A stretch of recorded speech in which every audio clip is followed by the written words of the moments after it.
Saludos a todos, yo soy Carlos de Aponte de la continuación de la Iglesia de Dios. Feliz fiesta de tabernáculos a todos alrededor del mundo. Y hoy quiero hablar sobre la causa de los males del mundo. Cuando vemos los canales de noticias y leemos los periódicos y escuchamos en la radio, lo que vemos y escuchamos son mayormente malas noticias. Guerras en diferentes lugares del mundo y rumores de guerras. Amenazas de utilizar armas nucleares. También los crímenes a nivel mundial están en aumento. Accidentes horribles, robos de elecciones y las dictaduras oprimiendo al pueblo.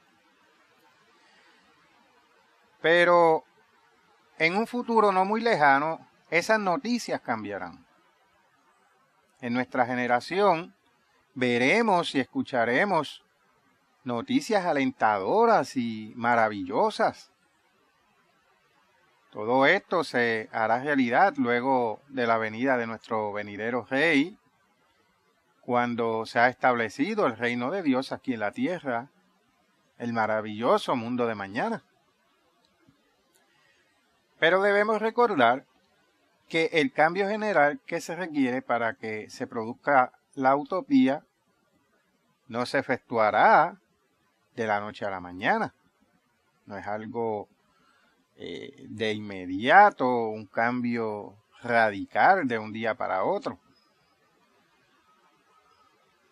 Y una ojeada al futuro cuando Jesucristo, el gobernante supremo, vuelva de nuevo a la tierra, ya coronado como Rey de Reyes y poseedor de todo el poder y la gloria del Dios omnipotente. Algunas naciones le resistirán al principio. Sin embargo, Él viene a reinar con poder divino. Y qué ironía que los pueblos tengan que ser obligados a ser felices, prósperos, sanos y a vivir gozosa y abundantemente, llenos de paz. Las noticias dentro de un futuro cercano serán: este año no ha habido crímenes. La ciudad tal ha sido reconstruida. Como sabemos, vamos a tener un mundo, un planeta prácticamente casi destruido, y nuestra labor en el mundo de mañana será de reconstruir esas ciudades. Muchas personas también han sido sanadas, no han habido robos, muchos pueblos están siendo alimentados gratuitamente. No hay gobiernos déspotas ni dictatoriales. El mundo goza de una paz indescriptible y muchas noticias positivas. Eso es lo que estaremos viendo y escuchando en el milenio, que se representa con esta gran fiesta de los tabernáculos o de las cabañas. Entonces, las enfermedades epidémicas desaparecerán. Millones de personas serán sanadas sobrenaturalmente de sus padecimientos. No existirán las vacunas. Se dará a conocer las causas del cáncer, los infartos cardíacos y otras enfermedades mortales.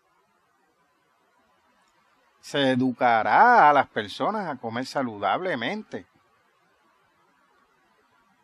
La comida chatarra y los productos nocivos a la salud no existirán. Los médicos, las enfermeras, asistentes y demás personal clínico se dedicarán a labores más útiles y productivas, ya que habrá salud gracias a la intervención divina.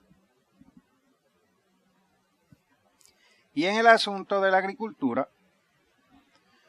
la producción de alimentos aumentará con rapidez. Ya no habrá necesidad de abonos sintéticos y artificiales, porque se aplicarán las leyes de la naturaleza para enriquecer la tierra. Y el resultado de esto traerá cosechas extremadamente abundantes. Y eso traerá una calidad y un sabor insuperable de los alimentos. ¿A quién no le gustaría una vida así? Pero no hay efecto sin causa. Entonces, para que los crímenes sean eliminados, tiene que haber una causa para que se produzca ese cambio. Pero, ¿cuál es la raíz que hace que existan los crímenes? Las personas pueden ofrecer diferentes opiniones y suposiciones y hasta teorías sobre la causa de los crímenes.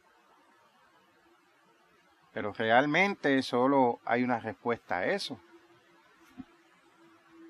Y todo redunda a la naturaleza humana. ¿Saben ustedes lo que causa las guerras? Dejemos que la palabra de Dios nos conteste esa pregunta. Tomen sus Biblias y vayamos a Santiago capítulo 4. Comenzaremos a leer en el versículo 1. ¿De dónde vienen las guerras y los pleitos entre vosotros? ¿No es de vuestras pasiones las cuales combaten en vuestros miembros? Codiciáis y no tenéis. Matáis y ardéis de envidia y no podéis alcanzar. Combatís y lucháis, pero no tenéis lo que deseáis, porque no pedís. Pedís y no recibís, porque pedís mal, para gastar en vuestros deleites. Oh almas adúlteras, ¿no sabéis que la amistad del mundo es enemistad contra Dios? Cualquiera, pues, que quiera ser amigo del mundo, se constituye enemigo de Dios. Todo esto lo ocasiona la naturaleza humana. Porque hay robos, asesinatos, adulterio, fornicación y codicia de lo ajeno.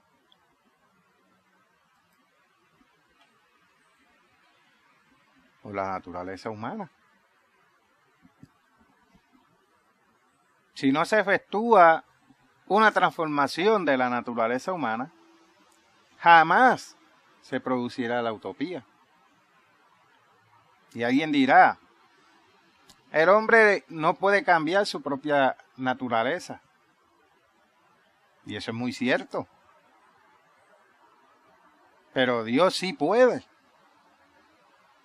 Y eso es precisamente lo que Cristo viviente hará cuando regrese para regir a todas las naciones.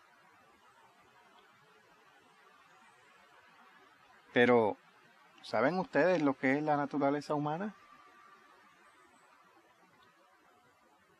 Tal vez ustedes piensen y algunos tengan su propia opinión, sea que la naturaleza humana es algo con lo que cada cual nace todo ser humano. Sin embargo, deténganse a pensar por un instante. si creemos que hay un Dios creador, fue Él quien diseñó y creó en el ser humano aquello que llamamos naturaleza humana. ¿Qué es entonces la naturaleza humana? ¿En qué consiste exactamente? La naturaleza humana ha sido definida como la vanidad, la codicia y la lascivia del yo, unida a los celos, la envidia, la hostilidad y el resentimiento contra la autoridad. ¿Y cómo la palabra de Dios la define? Pasemos al libro de Jeremías, capítulo 17, y vamos a leer el versículo 9. Jeremías, capítulo 17, versículo 9. Engañoso es el corazón más que todas las cosas y perverso. Ahora pasemos a Romanos, capítulo 8, el versículo 7. Y lo voy a leer de la versión de la Biblia Reina Valera del 1977.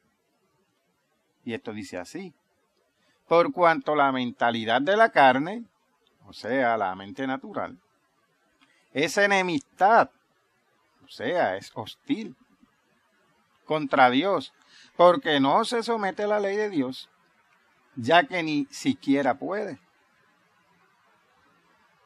¿Tiene acaso sentido suponer que un Dios de amor, misericordioso y con un interés profundo y auténtico por su familia humana, hubiera creado deliberadamente en nosotros una hostilidad natural hacia Él, con un corazón, o sea, una mente, no sujeto a su ley, sino engañoso y perverso?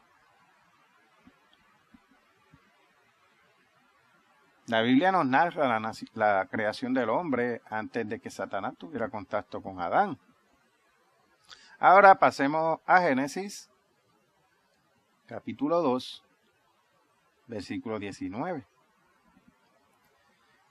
El eterno Dios formó, pues, de la tierra toda bestia del campo y toda ave de los cielos, y las trajo a Adán, para que viese cómo las había de llamar. Y todo lo que Adán llamó a los animales vivientes, ese es su nombre. ¿Qué podemos observar aquí? ¿Acaso Adán se rebeló contra el Eterno en ese momento?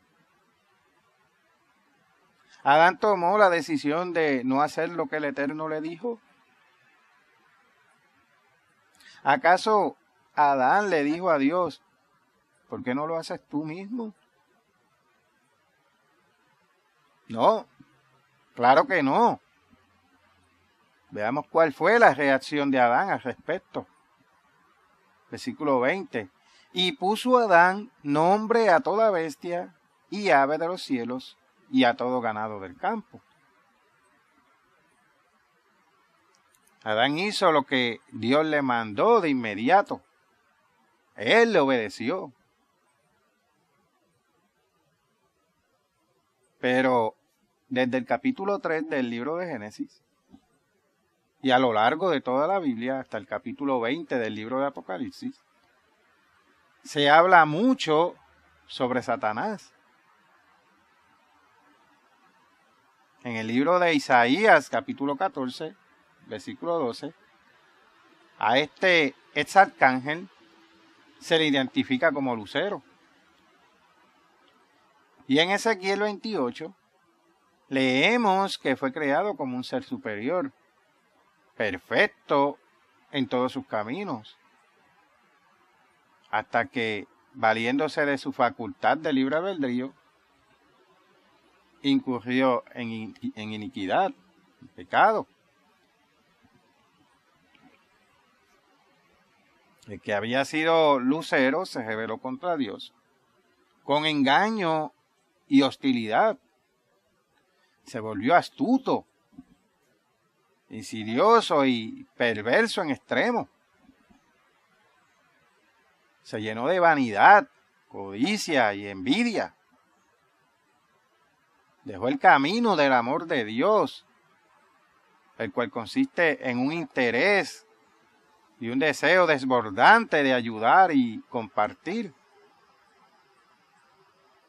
Abandonó el camino del dar y siguió el camino del obtener, o sea, el de la codicia. Y generalmente hablando, solo existen dos actitudes o caminos de vida. La primera actitud es la actitud de herdar, el camino del amor. Y la segunda actitud es la de querer obtener. Y esta segunda actitud conlleva la vanidad, el egoísmo, la hostilidad y el resentimiento. Adán, el primer hombre, escogió la actitud y comportamiento de obtener en vez de tener la actitud de dar. Y todo esto fue después que Satanás lo indujo por medio de su esposa Eva.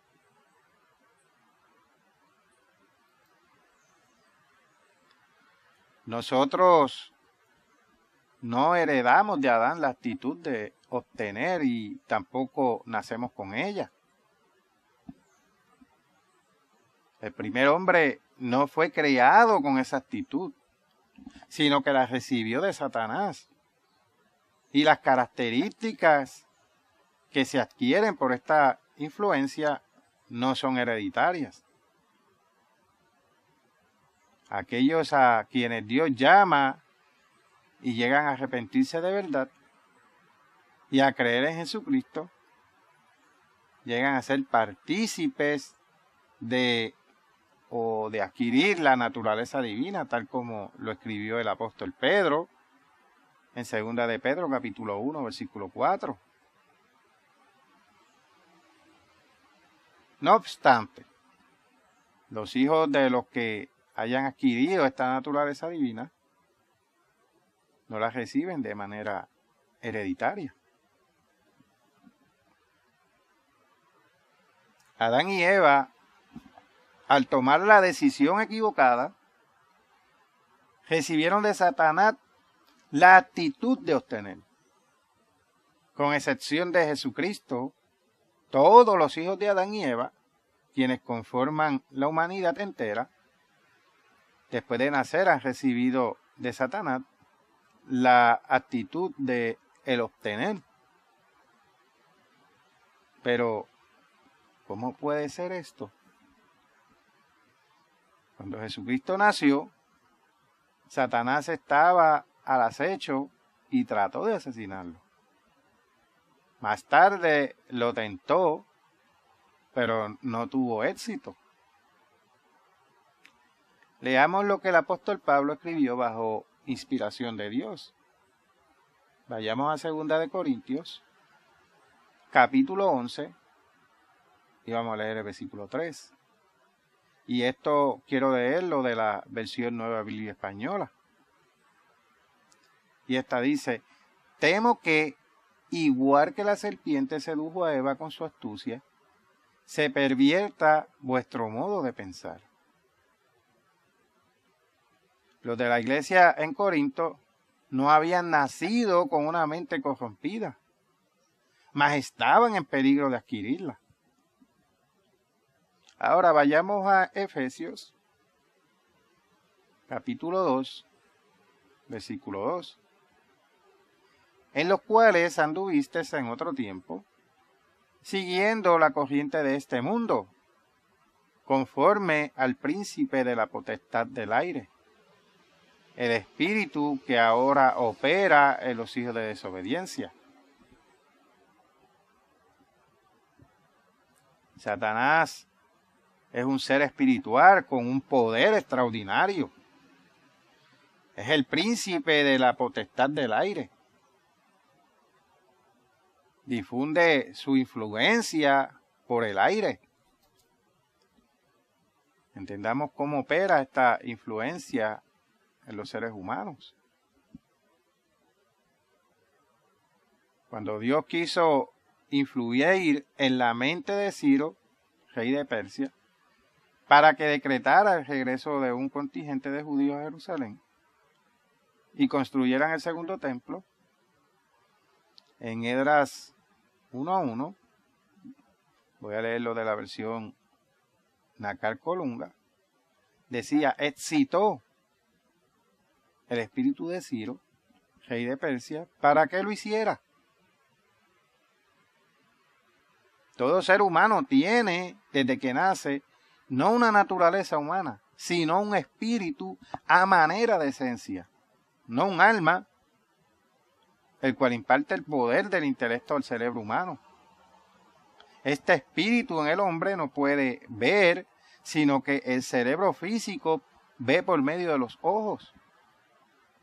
El conocimiento entra en el cerebro por medio de los sentidos de la vista, el oído, el gusto, el olfato y el tacto. Aunque el cerebro no puede ver, oír, gustar, oler ni palpar, el espíritu pues está confinado al conocimiento de lo físico y lo material.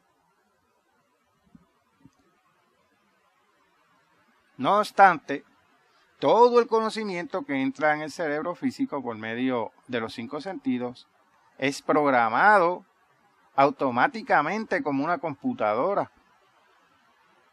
Es registrado en la memoria del espíritu del ser humano.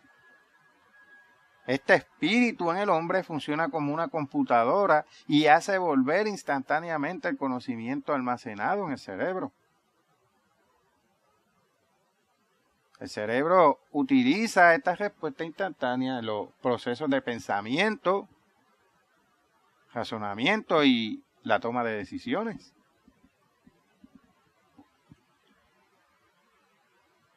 El espíritu humano no piensa, sino que le suministra el poder al cerebro para que éste piense.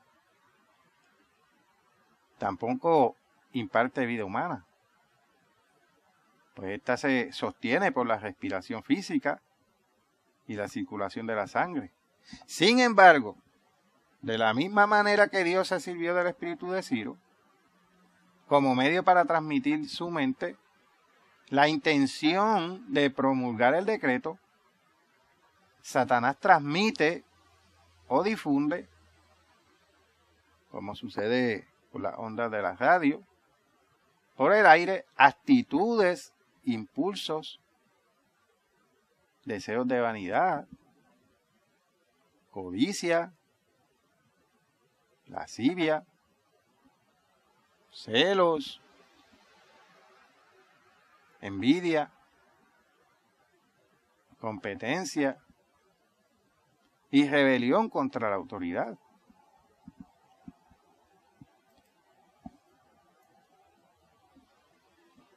El espíritu de todo ser humano está automáticamente sintonizado en la onda de Satanás, aún después de que una persona se ha convertido.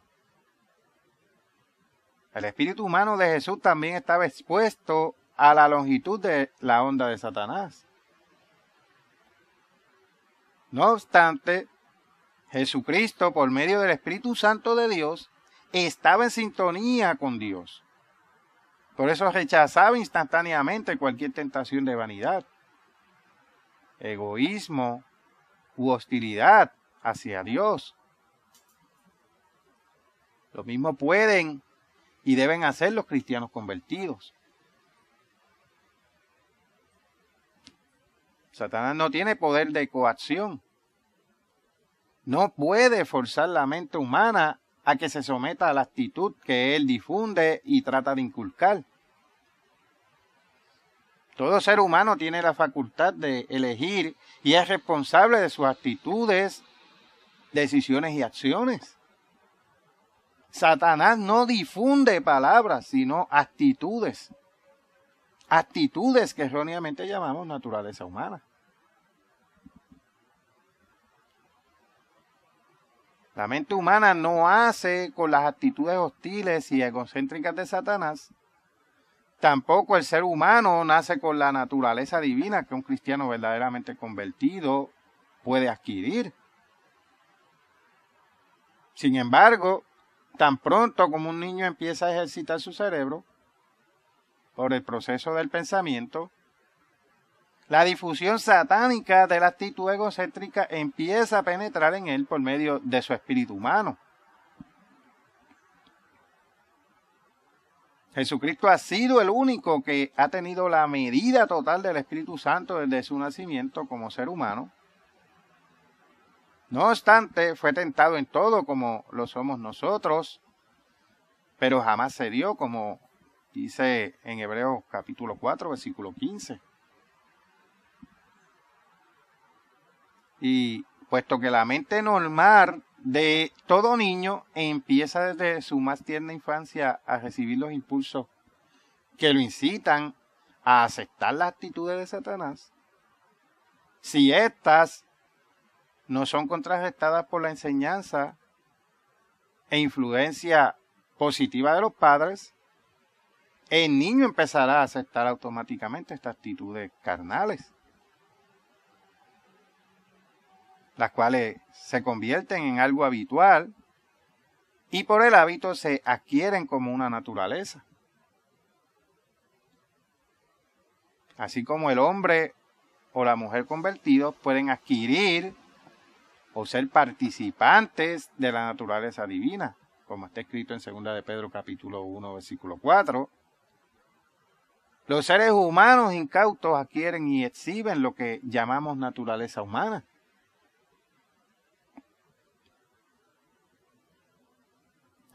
Anteriormente afirmamos que mientras la naturaleza humana no sea cambiada, no tendremos una verdadera utopía,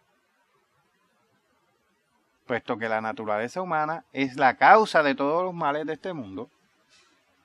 También mencioné que aunque el hombre es incapaz de cambiar su naturaleza humana, Dios sí la puede cambiar y lo va a hacer. Eso es precisamente lo que hará Cristo, glorificado e investido con el cargo de gobernante del mundo entero, cuando regrese a la tierra con gran poder y gloria. Ahora pueden comenzar a entender. Consideremos primero la manera como el Cristo viviente, nuestro sumo sacerdote, cambia la naturaleza humana de aquellos a quienes Dios llama a la salvación en la era actual, que podríamos llamar el Día del Hombre. Cada persona tiene libre albedrío y Dios no nos quitará esa prerrogativa. Cada uno debe aceptar libremente el ser guiado, no forzado, hacia el arrepentimiento y la fe en Jesucristo.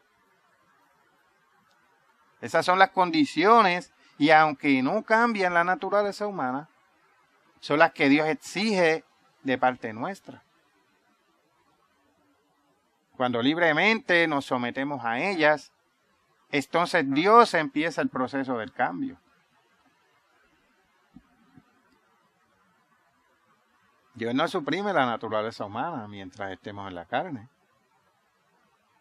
Pero al que se arrepiente de verdad y tiene fe, Él otorga el precioso don de su Espíritu Santo, el cual entra en la mente del individuo. Y esta es la naturaleza divina. No es naturaleza humana. Es la naturaleza de Dios. Aunque no echa fuera ni elimina la naturaleza humana, Satanás continúa su radiodifusión para quien las quiere escuchar. Pasemos por un momento a Romanos, capítulo 8, y vamos a leer el versículo 14. Porque todos los que son guiados por el Espíritu de Dios, estos son hijos de Dios. Cuando alguien se ha arrepentido de verdad y cree plenamente, sentirá el deseo de ser guiado por el Espíritu de Dios. Para el que decida dejarse guiar por esta nueva naturaleza divina, el Espíritu Santo que entra en la persona es también el poder de Dios. Y la fe de Cristo que le capacitará para resistir su naturaleza humana y seguir la naturaleza divina. Y a medida que la persona convertida resiste los impulsos de la naturaleza humana y obedece a Dios, guiada por el Espíritu Santo, crece en carácter espiritual hasta el momento de la resurrección, cuando desaparecerá su naturaleza humana. Y solamente permanecerá la naturaleza divina. Ahora voy a explicar con más detalles cómo va a ser introducida la utopía del futuro. Recordemos que este maravilloso estado de cosas no será una transformación instantánea en el mundo entero. Cada etapa importante del desarrollo de estos sucesos venideros está claramente descrita en la profecía bíblica. Jesucristo, el mismo personaje que anduvo por las colinas y los valles de la Tierra Santa y recorrió las calles de Jerusalén hace más de 1900 años, regresará a la tierra. Él mismo dijo que vendría otra vez. Después de haber sido crucificado y haber permanecido 3 días y 3 noches en el sepulcro, Dios lo levantó de entre los muertos. Y eso ustedes lo pueden leer en Mateo capítulo 12, versículo 40, Hechos capítulo 2, versículo 32, y Primera de Corintios capítulo 15, versículos 3 y 4. Ascendió al trono de Dios, sede del gobierno del universo. También pueden leer esto en Hechos capítulo 1, versículos 9 al 11, Hebreos capítulo 1, versículo 3, Hebreos capítulo 8, versículo 1, Hebreos 10, versículo 12, y Apocalipsis capítulo 3, versículo 21.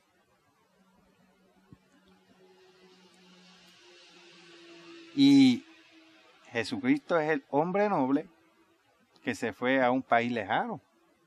O sea, se fue al trono de Dios para ser coronado como Rey de Reyes sobre todas las naciones y retornar luego a la tierra. Como se describe en Lucas capítulo 19, versículos 12 al 27.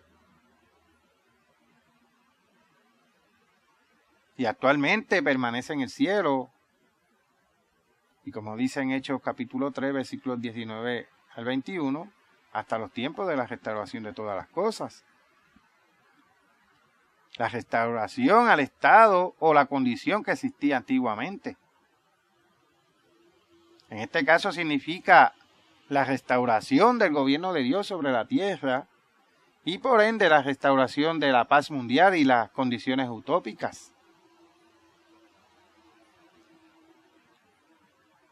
Pasemos a Mateo, capítulo 24, y leamos los versículos 21 y 22. Porque habrá entonces gran tribulación, cual no la ha habido desde el principio del mundo hasta ahora, ni la habrá. Y si aquellos días no fuesen acortados, nadie sería salvo, mas por causa de los escogidos, aquellos días serán acortados. La agitación que reina actualmente en el mundo, con el incremento de las guerras y las contiendas, culminará en una tribulación mundial tan grande que si Dios no interviniera, ningún ser humano quedaría con vida. Cuando la tribulación alcance su punto culminante, cuando una demora se traduciría en la extinción de toda la vida en el planeta, Jesucristo regresará, pero esta vez vendrá como Dios, con todo el poder y la gloria del Creador y Supremo del universo. Está en Mateo 24, versículo 30 y capítulo 25, versículo 31. Vendrá como Rey de Reyes y Señor de Señores. Apocalipsis capítulo 19, versículo 16. Para establecer un supergobierno mundial y regir a todas las naciones con vara de hierro, como está establecido en Apocalipsis capítulo 19, versículo 15 y Apocalipsis capítulo 12, versículo 5. Imagínense, el Cristo glorificado vendrá con todo el esplendor, el poder sobrenatural y la gloria del Dios Todopoderoso para salvar a la humanidad, para poner fin a las guerras, a la destrucción nuclear, al dolor y al sufrimiento humano, para establecer la paz, el bienestar, la felicidad y el gozo en todo el mundo. Sin embargo, nos preguntamos, ¿cómo lo recibirán las naciones? ¿Cómo las naciones van a recibir a Jesucristo? Personajes de fama mundial afirman abiertamente que la única esperanza de supervivencia sobre la tierra es un gobierno mundial supremo que controle todo el poderío militar, pero al mismo tiempo reconocen que esto es algo imposible para el hombre. Jesucristo vendrá precisamente para realizar ese imposible, pero ¿será bien recibido?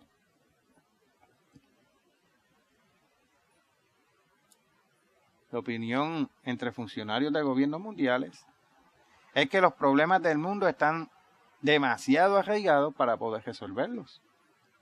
Pero tiene que venir una mano poderosa de algún lugar para salvar a la humanidad. El Dios Todopoderoso va a enviar una mano muy fuerte de algún lugar para salvar a la humanidad. Aclamará por ventura a la humanidad a Cristo y gritará de gozo dándole la bienvenida con delirante entusiasmo. De ninguna manera. La humanidad estará engañada a causa del engaño de los falsos ministros de Satanás. Leamos lo que escribió el apóstol Pablo. Vayamos a 2 Corintios, capítulo 11, y vamos a leer los versículos 13 al 15. Porque estos son falsos apóstoles, obreros fraudulentos, que se disfrazan como apóstoles de Cristo, y no es maravilla, porque el mismo Satanás se disfraza como ángel de luz. Así que no es extraño si también sus ministros se disfrazan como ministros de justicia, cuyo fin será conforme a sus obras. Estos farsantes servidores de Satanás estarán convenciendo a la humanidad de que Cristo es el anticristo. Querrán enseñar que es una invasión intraterrestre o extraterrestre y que van a ser invadidos, atacados, que se tienen que defender. Las naciones estarán airadas a su venida, como está escrito en el libro de Apocalipsis, capítulo 11, versículo 18. ¿Y qué harán estas naciones a la venida de Jesucristo? Pasemos al capítulo 17 de Apocalipsis y leeremos el versículo 14.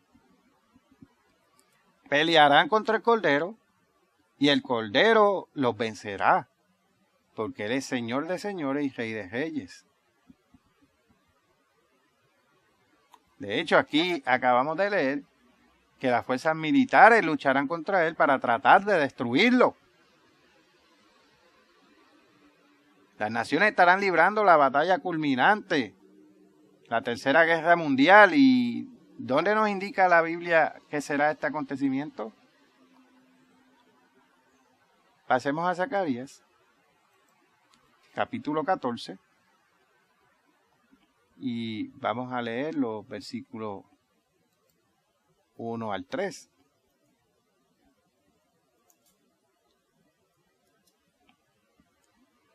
He aquí, el día del Eterno viene, y en medio de ti serán repartidos tus despojos, porque yo reuniré a todas las naciones para combatir contra Jerusalén, y la ciudad será tomada, y serán saqueadas las casas, y violadas las mujeres, y la mitad de la ciudad irá en cautiverio, mas el resto del pueblo no será cortado de la ciudad. Después saldrá el Eterno, y peleará contra aquellas naciones como peleó en el día de la batalla.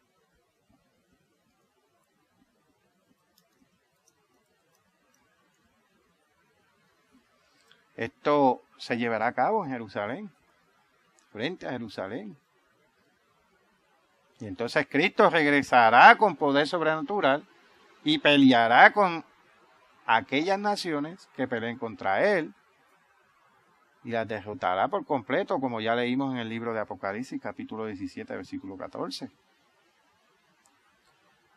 Continuando en el versículo 4 de Zacarías 14, y se afirmarán sus pies en aquel día sobre el monte de los olivos, que está enfrente de Jerusalén al oriente, y el monte de los olivos se partirá por el medio hacia el oriente y hacia el occidente, haciendo un valle muy grande, y la mitad del monte se apartará hacia el norte y la otra mitad hacia el sur.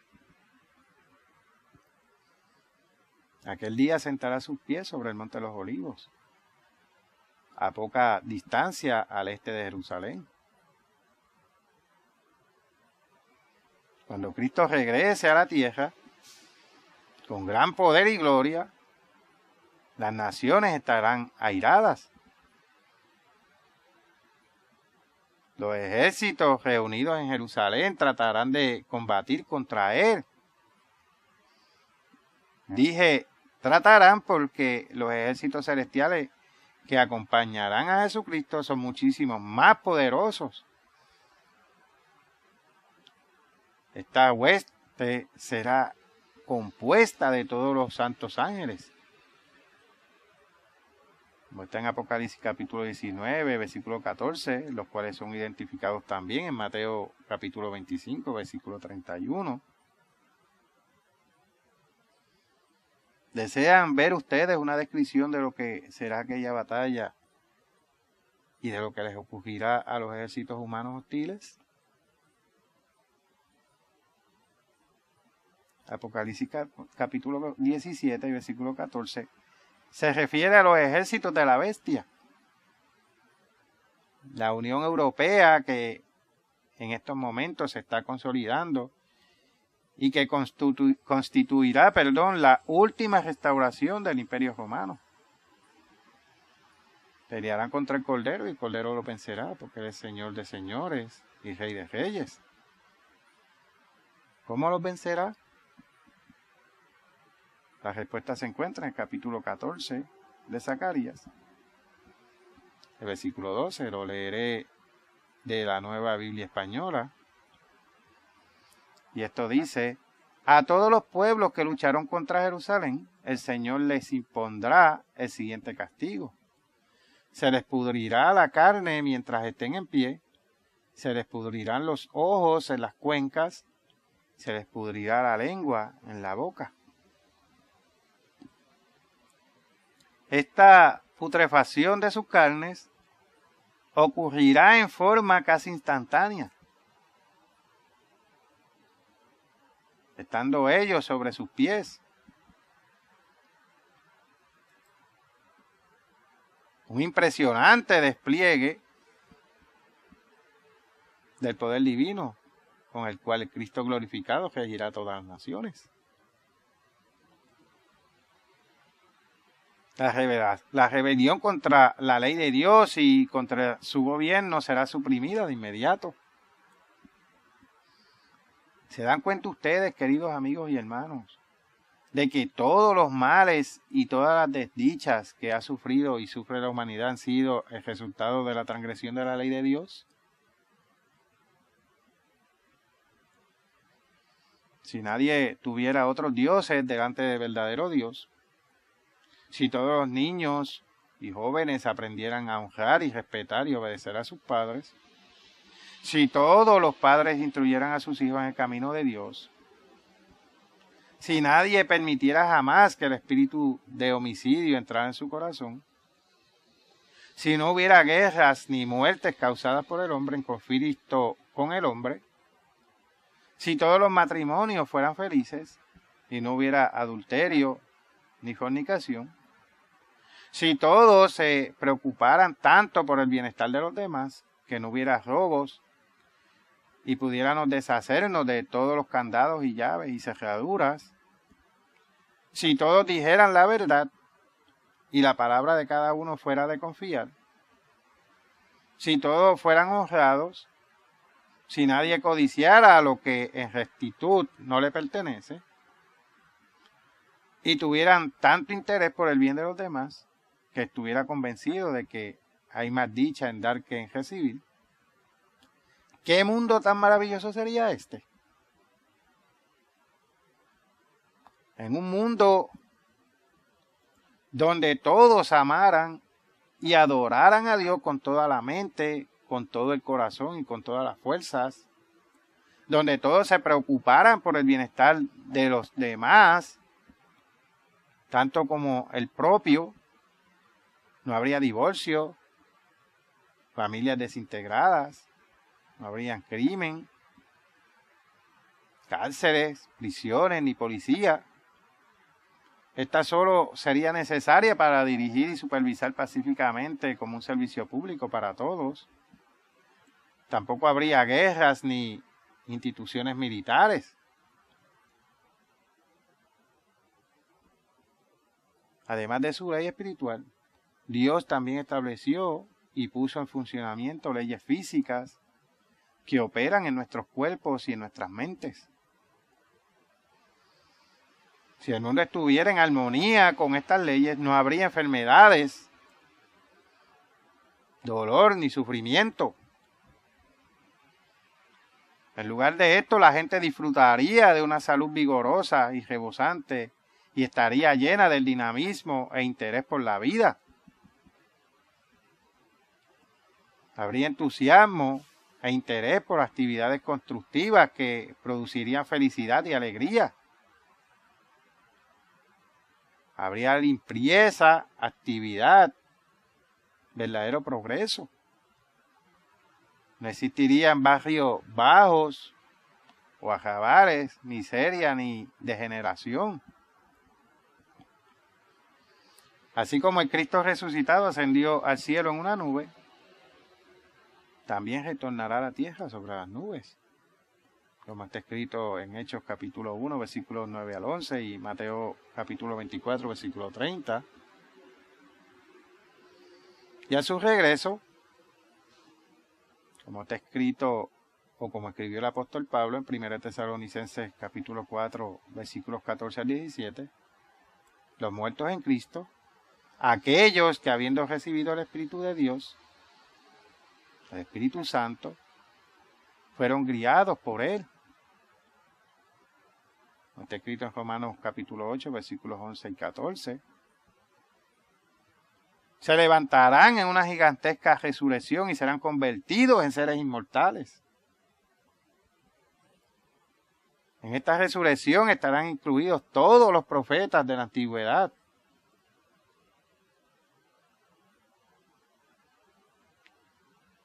Además, aquellos que tengan el Espíritu de Dios y estén vivos en ese entonces serán transformados instantáneamente de mortales en inmortales. como está escrito en 1 Corintios capítulo 15, versículos 50 al 54. Y junto con los resucitados subirán al encuentro del Cristo glorificado, que desciende sobre las nubes. Y Pablo escribió de eso en 1 Tesalonicenses capítulo 4, versículo 17. Para estar con Él para siempre donde Él esté. Como Juan escribió en su Evangelio, en Juan capítulo 14, versículo 3. Los santos descenderán luego con Cristo de las nubes y estarán con Él ese mismo día en el Monte de los Olivos, como ya leímos en Zacarías capítulo 14, versículos 4 al 5.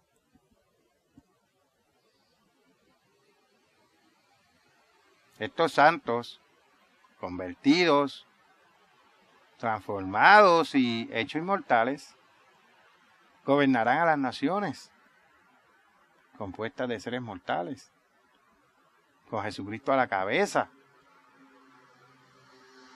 como se describe en Daniel capítulo 7, versículo 22, y Apocalipsis capítulo 2, versículos 26 y 27, y Apocalipsis capítulo 3, versículo 21.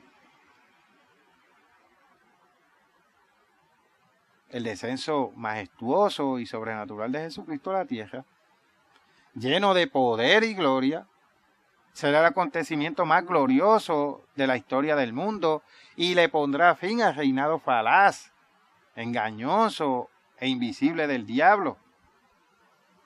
Satanás será quitado de en medio.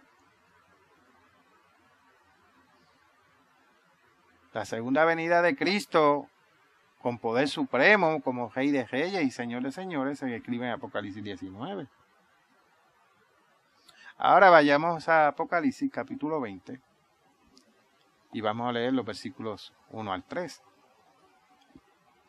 Vi a un ángel que descendía del cielo con la llave del abismo y una gran cadena en la mano, y prendió al dragón, la serpiente antigua, que es el diablo y Satanás, y lo ató por 1000 años, y lo arrojó al abismo, y lo encerró, y puso su sello sobre él, para que no engañase más a las naciones, hasta que fuesen cumplidos 1000 años. Y después de esto debe ser desatado por un poco de tiempo. El día del hombre, el periodo de 6000 años en que fue desviado, engañado y embaucado por Satanás, terminará. Satanás ya no podrá llevar a cabo su radiodifusión en el aire ni tendrá acceso al espíritu humano. Ya no podrá inyectar a los seres humanos desprevenidos su naturaleza satánica, la cual se ha dado en llamar erróneamente naturaleza humana.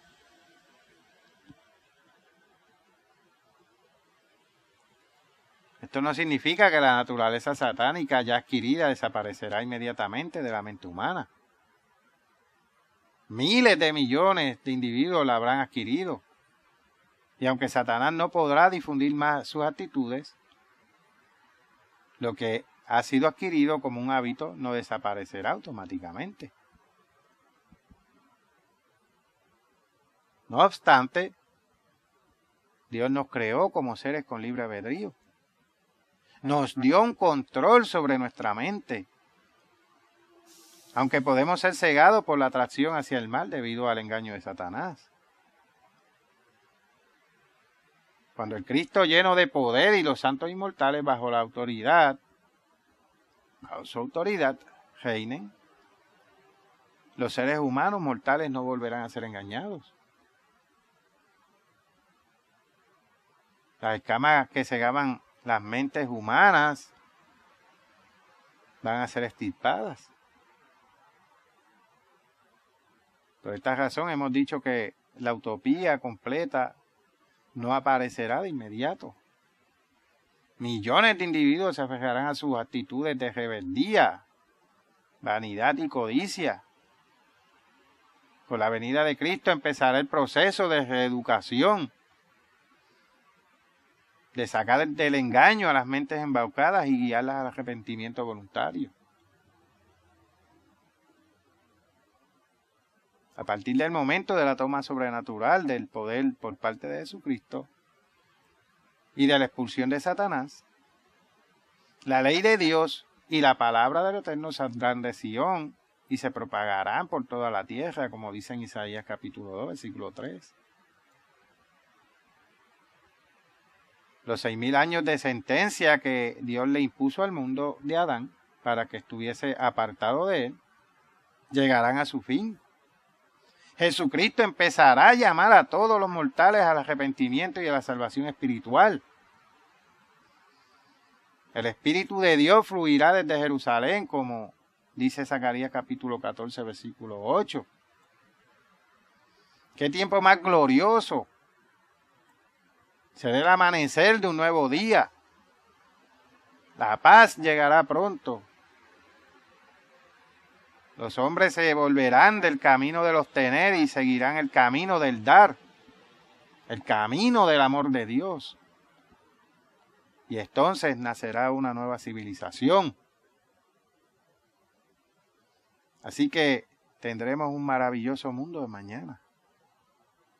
El maravilloso reino de Dios establecido sobre este planeta Tierra. Si queremos que todo esto suceda, debemos seguir pidiendo en nuestras oraciones a nuestro Padre, que está en los cielos, venga tu reino.